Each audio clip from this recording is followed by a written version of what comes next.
घरामध्ये ना कोणती पण भाजी बनवली तर ही आवडत नाही, ती आवडत नाही. तर आज ठरवलं चला गावरान पद्धतीनेच काहीतरी बनवूया. आता तुम्ही म्हणता ह्या जिन्नस ज्या आहेत त्या हानिकारक आहेत गॅसवर भाजल्यानंतर.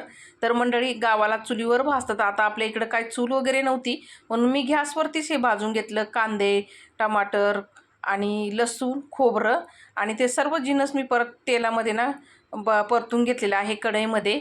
आणि वाटण थंड करून त्याच्यामध्ये कोथिंबीर टाकली आणि वाटण मिक्सरला फिरून घेतलं. कढईमध्ये तेल गरम करून जे वाटलेलं वाटण आहे ते सर्व त्याच्यामध्ये टाकलं. स्लो गॅसवरती परतून घेतलं. तसेच त्याच्यामध्ये मसाले टाकून घेतले. घरगुती मसाला, लाल काश्मीरी मिरची पावडर, धना पावडर, गरम मसाला, हळद. तेल सेपरेट होईपर्यंत वाटण चांगलं परतून घेतलं. आता जेवढा रस्सा पाहिजे तेवढं गरम पाणी करून याच्यामध्ये टाकलेलं हे उकळी काढून चवीनुसार मीठ टाकलं आणि उकडलेल्या अंड्यांना कट देऊन त्याच्यामध्ये सोडून घेतले. कोथिंबीर टाकली. तयार झाला झणझणीत अंड्याचा रस्सा. बिलकुल नाटक न करता बाजरीच्या भाकरीबरोबर सर्वांनी खाल्ला. धन्यवाद.